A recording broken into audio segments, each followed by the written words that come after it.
In the days that followed their forest walk, something began to shift between Emily and Nathan, though neither of them said it out loud. It was in the way their eyes lingered just a little longer when they saw each other in town. In the way Nathan would leave a cup of coffee on Emily's porch early in the morning, still warm, still sweet, just how she liked it. And in the way Emily found herself smiling at the smallest things again, like the sound of his footsteps crunching leaves outside her window, or the quiet knock on her door on Sunday evenings when he'd bring over a book he thought she'd like, or ask if she wanted to watch the sunset from the back porch. It wasn't a grand romance, not yet. There were no declarations, no sweeping kisses in the rain. But the intimacy was growing, slow, steady, and real.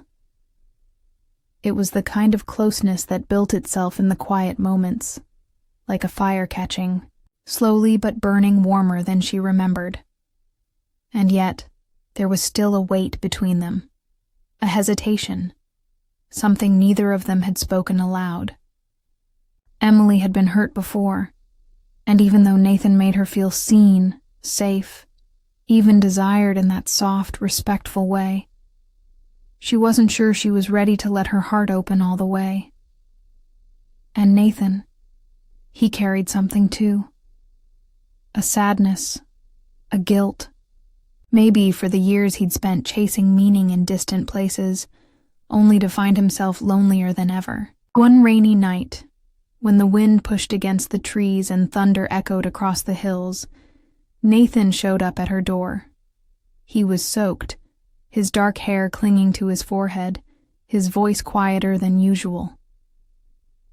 "I just needed to see you," he said, and something in the way he looked at her, raw, almost desperate, made Emily step aside without a word.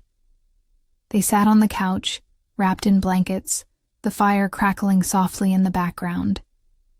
He told her things he hadn't shared before, about how he used to fall in love too fast, then pull away when it got too real. How he'd run from people who got too close. "But with you," he said, his voice rough around the edges, "it doesn't feel like something I want to run from. It feels like something I want to stay in." Emily's chest ached, not from fear, but from the terrifying, beautiful feeling of being wanted not for how she looked or what she gave, but simply for being who she was. Still, she hesitated. "What if we ruin it?" she whispered, eyes fixed on the fire. "What if this is just the forest talking, the quiet making us feel something that won't last?" Nathan leaned toward her, his voice softer than the rain against the roof. "Then let's take our time. Let's not rush it. Let's just listen." He wasn't asking her for promises. He wasn't rushing to claim her heart. He was offering something rarer. Patience, presence, the kind of attention that said, "I'm here, and I'm not in a hurry to leave." Emily looked at him, and in his gaze, she didn't see pressure. She saw care, and maybe for the first time in years she felt herself leaning in, not just toward him, but toward the possibility of something real. The space between them still held questions, still held fears, but in that quiet room, on that rainy night, they shared something deeper than words. A longing that felt like the beginning of love. A week after that rainy night, the forest felt different, as if it too was holding its breath. The leaves had turned completely now, painting the woods in deep golds, reds, and fading greens. Emily stood near the trailhead again, hands in her pockets, waiting for Nathan like she had that first morning. But this time, something was different. She wasn't just curious anymore. She was hoping for something real, When Nathan arrived, his smile met hers like a warm touch, and without needing to ask, they walked together into the woods, once again, following the same path where everything had quietly begun. The air was cool but gentle, brushing against their skin like a secret. They didn't talk much at first. They didn't need to. The silence between them was no longer empty.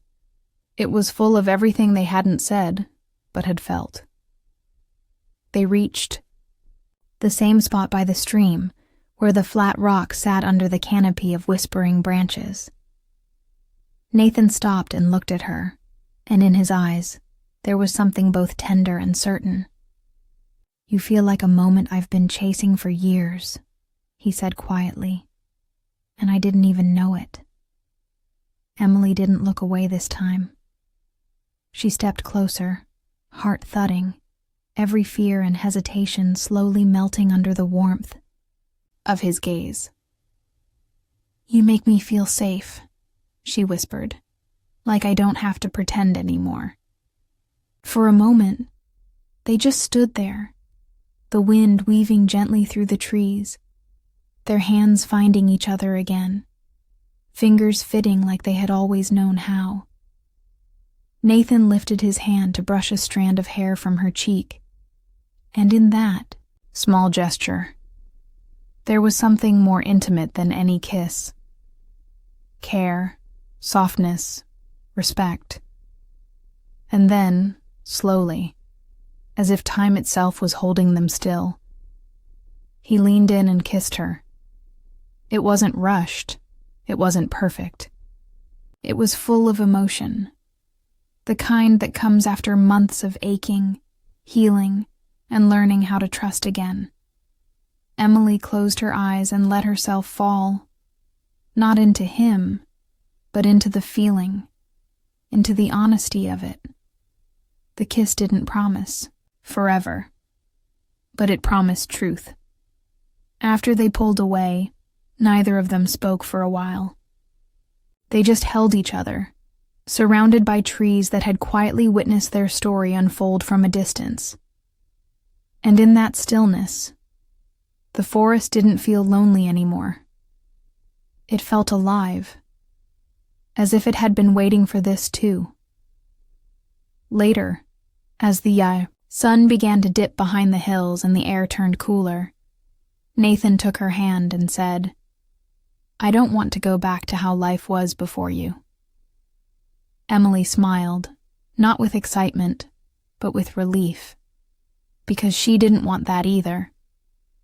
What they had wasn't flashy or wild, it was something deeper, a connection that had grown slowly, between glances, between silences, between shared fears and quiet hope.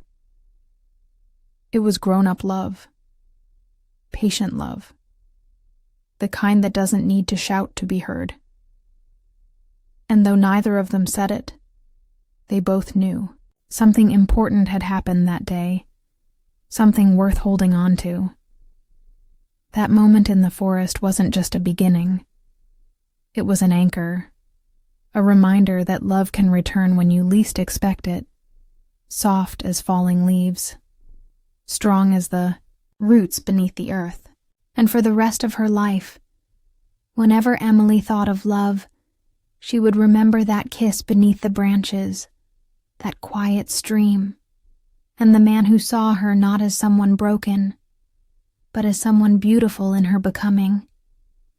Emily Carter had always believed that silence could be beautiful. After her quiet divorce 2 years ago, she left behind the noise of city life and settled into a modest cabin on the edge of Cedar Ridge, a sleepy town tucked deep into the Vermont woods. Life was slower here. The forest surrounded her like a blanket, tall pines whispering in the wind, soft morning mist curling between the trees, and the scent of damp earth that filled her lungs with every breath. She liked it. She needed it. But even beauty can feel lonely when there's no one to share it with. Most days, Emily kept herself busy at the local library where she worked as the town's only librarian. She spent her evenings with books, a glass of red wine, and the occasional handwritten letter to her younger sister in Chicago. She wasn't looking for anyone, not really. Love, in her mind, had become something quiet too, something distant, soft around the edges.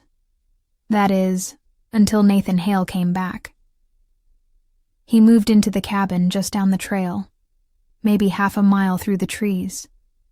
It had belonged to his late uncle. Emily remembered Nathan faintly from her first few months in town. He had grown up in Cedar Ridge but left years ago to live in New York. Rumor had it he was a photographer, the kind who traveled often, never staying long in one place. But something was different now. His return wasn't temporary. There was a weight in his presence, a stillness in the way he carried himself. He was 35, a few years older than Emily, with broad shoulders, sun-kissed skin, and eyes that looked like they'd seen a lot, and maybe lost even more. They passed each other a few times on the trail. Her with a tote bag full of novels, him with his camera slung around his neck. But it wasn't until she found a note in her mailbox one morning that everything began to shift. "I heard you're good with books. I've forgotten how to read the quiet here. Want to join me for a hike?" "This weekend?" "Nathan." Emily stood holding the paper in her hands, heart thudding in a way she hadn't felt in years. The note was simple, but it wasn't casual. It felt intentional. It was the kind of invitation that didn't ask for anything loud, just presence, a walk in the forest. A conversation between two people who'd both known heartbreak, who had let silence become their companion, maybe for too long. She thought about saying no. She thought about how long it had been since she'd let someone in, even just a little. But the truth was, she missed being seen. Not in the way people look at you when you pass them in the grocery store, but really seen. And something about Nathan, about the quiet strength in his eyes and the handwritten curve of his name, told her he might see her differently than anyone had before. So she wrote back, "Yes, Saturday morning. Meet me by the trailhead." And, as she slid the note into his mailbox, her fingers trembled. Not from fear, but from something else entirely. Hope.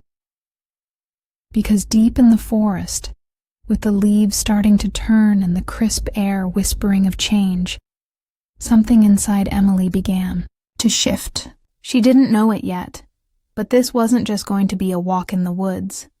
It was the beginning of a moment, one she would carry with her for the rest of her life. Saturday morning came with a sky brushed in soft gray, the kind that promised cool air and the smell of pine. Emily stood at the trailhead in her worn hiking boots and a light jacket, arms crossed, heart pounding just a little harder than usual. She hadn't gone on a hike with a man in years, not since her ex-husband, and even those outings had felt more like exercises in silence than connection. But this was different. When Nathan appeared, a warm smile on his face and a camera swinging gently from his neck, it felt less like a date and more like the start of something quietly important. They began walking along the winding forest trail, side by side, their steps falling into rhythm like they'd done this before, even if they hadn't. For the first half hour, their conversation drifted easily between little things. Favorite, coffee shops in town, childhood memories, the strange comfort of New England seasons.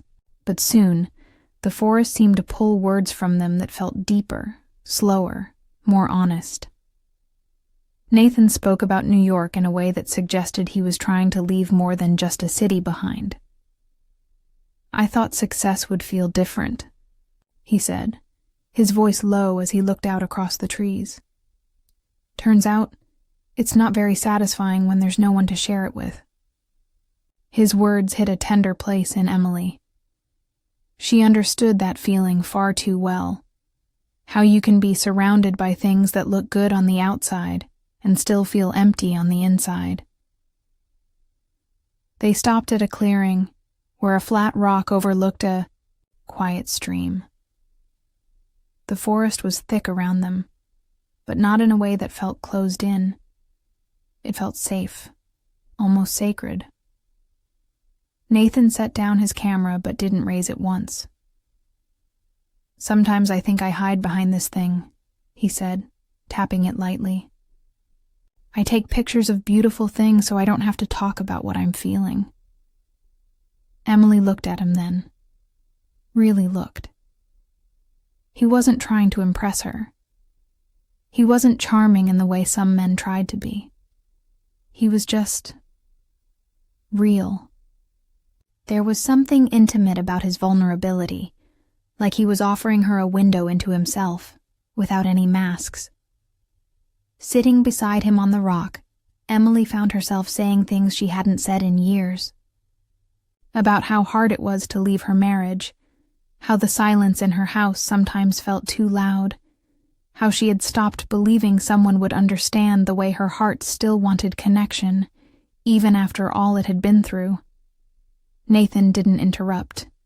He just listened. And somehow, that made her feel more seen than any compliment ever could.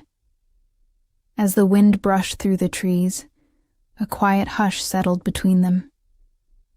Emily reached out, almost without thinking, and gently touched his hand.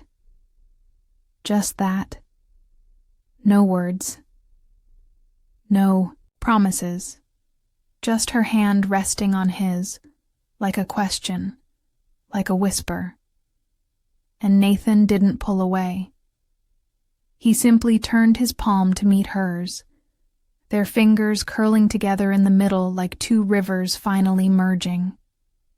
In that moment, the forest didn't feel so quiet anymore. It felt alive, like it was holding its breath, watching something quietly bloom between two people who didn't expect it, but maybe needed it more than they realized. They sat there for a long time, fingers entwined, hearts just beginning to open. Neither of them said the word love. It was far too early. But something was there, soft and real, taking root beneath the branches, and both of them felt it, even if they couldn't name it yet.